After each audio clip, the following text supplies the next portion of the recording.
and thick darkness surround him.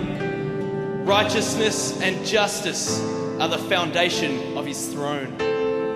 Fire goes before him and consumes his foes on every side.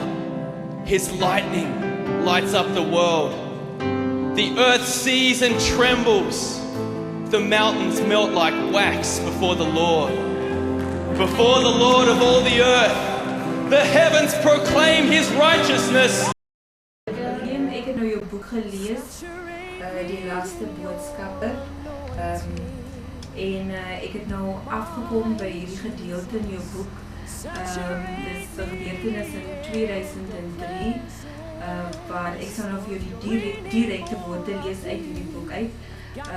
Lucian, my suster Trudy se seun, kry 'n slymer en sien twee vroue wit gekleed in 'n berg uitklim met trappe wat lyk soos engele en die een vrou is sy ma. Toe sien hy 'n disipel die berg uitstap en volg hom. Die disipel gaan staan toe stil. Dit is dat hy sien dit is Jesus. En hy vra hom, glo jy dat ek jou kan gesond maak? Dit is nou Jesus wat vir Lucian dit vra. En hy antwoord, ek glo ek kan my gesond maak. As jy glo ek kan jou gesond maak, val van die berg af. En hy kyk af en sien die see en rotse en sien nie kans nie. En besef hy het so pas gesê, hy glo en hy val skielik, kom 'n haai met 'n oop bek op uit die water en hy word voor die haai se bek weggeneem. Terug by Jesus sien hy die hemel gaan oop en sien 'n engel vlieg. Jesus vra hom, weet jy wie daar vlieg? En hy kyk en sê, nee. Hy sê, kyk weer. En hy kyk en antwoord, ek weet nie. En hy sê, dit is William. William het gelewe en is terug aarde toe om sy werk klaar te maak, maar die mense sal hom nie glo nie. Maar die werke wat William doen, sal hy ook doen. Jeremiah 15 vers 15, o Here, weet dit. Dink aan my en besoek my en breek my op my vervolgers. Neem my in u lankmoedigheid nie weg nie. Weet dat ek smaad raak om u ontwil.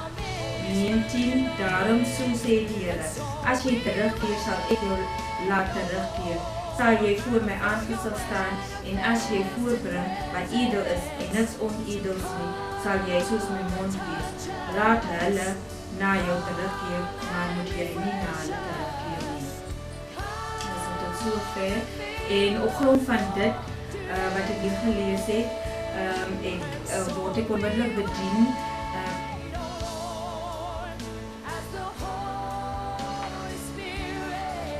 Dit wat ek hier so gelees het, word ek onmiddellik bedien met die skrif wat die Here vir my gegee het in Eksodus 23 vers 20 tot 22.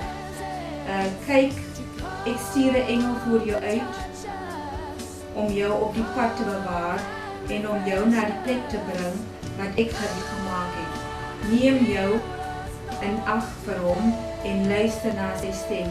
Wees nie wederstrewig teen hom nie, want hy sal jou oortredinge nie vergewe nie, want is in hom. Maar as jy terdee na sy stem luister en alles doen wat ek sal sê, sal ek die vyand van jou vyande en die teestander van jou teestanders wees. Tot sover. Dit was die skrif gewees wat die Here vir my mee bedien het en op grond van dit het ek nou na jou toe gekom om vir jou